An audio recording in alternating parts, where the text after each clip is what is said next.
Hi ನಮಸ್ಕಾರ, Geetha V ಅಡುಗೆ ಮನೆಗೆ ನಿಮಗೆಲ್ಲರಿಗೂ ಸ್ವಾಗತ. ಇವತ್ತಿನ ರೆಸಿಪಿ ಬದನೆಕಾಯಿ ಸುಕ್ಕ ಯಾವ ರೀತಿ ಮಾಡೋದಂತ ತೋರಿಸ್ಕೊಡ್ತೀನಿ. ಸಣ್ಣ ಬದನೆಕಾಯಿ ತಗೊಂಡು ಈ ರೀತಿ ತೊಳೆದು ಚೆನ್ನಾಗಿ ಉದ್ದುದ್ದು ಕಟ್ ಮಾಡಿ ಹಾಕ್ಕೊಂಡಿದ್ದೀನಿ ನೀರೊಳಗೆ. ಬನ್ನಿ ಯಾವ ರೀತಿ ಮಾಡೋದು ನೋಡೋಣ. ಈಗ ಗ್ಯಾಸ್ ಹಚ್ಚಿ ಫ್ಯಾನ್ ಇಟ್ಕೊಂಡಿದ್ದೀನಿ. ಅದಕ್ಕೆ ಒಂದು 4ರಿಂದ 5 ಸ್ಪೂನು ಎಣ್ಣೆ ಹಾಕ್ಕೊಳ್ಳೋಣ. ಸಾಕು. ಎಣ್ಣೆ ಬಿಸಿಯಾಗಿದೆ.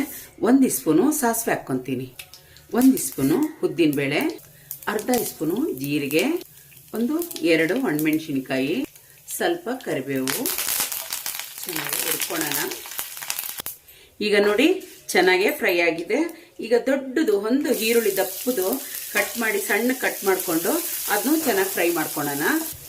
ಸ್ವಲ್ಪ ಕಲರ್ ಬರಗಂಟ ಚೆನ್ನಾಗಿ ಫ್ರೈ ಮಾಡ್ಕೊಳ್ಳೋಣ. ಈರುಳ್ಳಿ ಬೆಂದ್ರೇನೆ ಚೆನ್ನಾಗಿರೋದು. ಈಗ 1/4 ಭಾಗ ಈರುಳ್ಳಿ ಫ್ರೈ ಆಗಿದೆ. 2 ಟೊಮೆಟೊ ಸಣ್ಣಕ್ಕೆ ಕಟ್ ಮಾಡ್ಕೊಂಡಿದ್ದೀನಿ.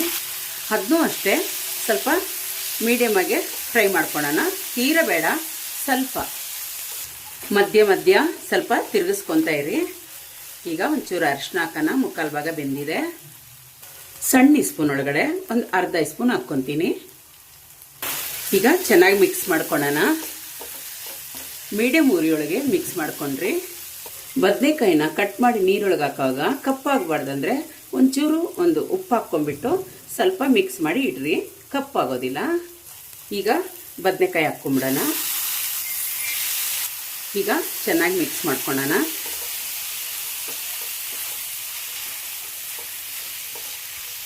ಒಂದು 1/4 ಗ್ಲಾಸು ನೀರು ಹಾಕ್ಕೊಳ್ಳೋಣ. ಈಗ ಚೆನ್ನಾಗಿ ಮಿಕ್ಸ್ ಮಾಡಿ ಇದನ್ನ ಒಂದು 10 ನಿಮಿಷ ಮೀಡಿಯಂ ಉರಿಯೊಳಗೆ ಬೇಯಿಸೋಣ.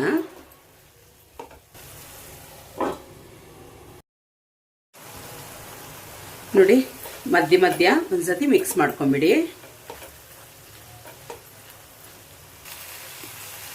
ನೋಡಿ, 10ರಿಂದ 12 ಬೆಳ್ಳುಳ್ಳಿ ಜಜ್ಕೊಂಡಿದ್ವಿ. ಈ ಟೈಮ್ಗೆ ಹಾಕ್ಕೊಬೇಕು. ಚೆನ್ನಾಗೆ ಮಿಕ್ಸ್ ಮಾಡ್ಕೊಳ್ಳೋಣ. ಫಸ್ಟೇ ಎಣ್ಣೆ ಒಳಗೆ ಹಾಕ್ಬಾರ್ದು, ತುಂಬ ಟೇಸ್ಟಾಗಿರ್ತೈತೆ.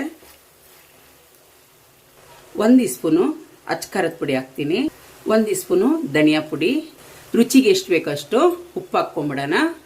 ಈಗ ಚೆನ್ನಾಗಿ ಫ್ರೈ ಮಾಡ್ಕೊಳ್ಳೋಣ.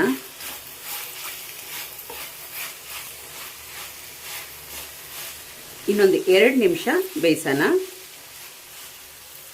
ಏನಾಗಿದೆ ನೋಡೋಣ. ಸ್ವಲ್ಪ ಕೊತ್ತಂಬರಿ ಸೊಪ್ಪು ಹಾಕ್ಕೊಂಬಿಡೋಣ. ಈಗ ತಿರ್ಸ್ಕೊಳ್ಳೋಣ ಒಂದ್ಸತಿ.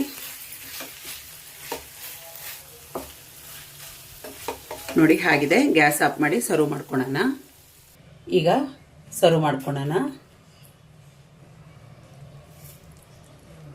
ನೋಡಿದ್ರಲ್ಲ ಬದನೆಕಾಯಿ ಸುಕ್ಕ ಯಾವ ರೀತಿ ಮಾಡೋದು ಅಂತ. ನಿಜವಾಗಿ ಹೇಳ್ತೀನಿ, ಅನ್ನಕ್ಕೆ ಚಪಾತಿಗೆಲ್ಲ ತುಂಬ ಚೆನ್ನಾಗಿರ್ತೈತೆ. ಶೈಡ್ ಡಿಸ್ಕು ಬಳಸ್ಕೊಬೋದು. ಅನ್ನಕ್ಕಂದರೆ ಸೂಪರಾಗಿ ಇರ್ತೈತೆ. ಒಮ್ಮೆ ಮಾಡಿ ನೋಡಿ. ಇಷ್ಟ ಆಯ್ತಾ? ಇಷ್ಟ ಆದರೆ ಪ್ಲೀಸ್ ಒಂದು ಲೈಕ್ ಕೊಡಿ, ಸಬ್ಸ್ಕ್ರೈಬ್ ಆಗಿ, ಪಕ್ಕದೊಳಗಿರೋ ಬೆಲ್ ಬಟನ್ನ ಕ್ಲಿಕ್ ಮಾಡಿ. ಥ್ಯಾಂಕ್ ಯು ನನ್ನ ವಿಡಿಯೋ ನೋಡಿದ್ದಕ್ಕಾಗಿ. ಬಾಯ್.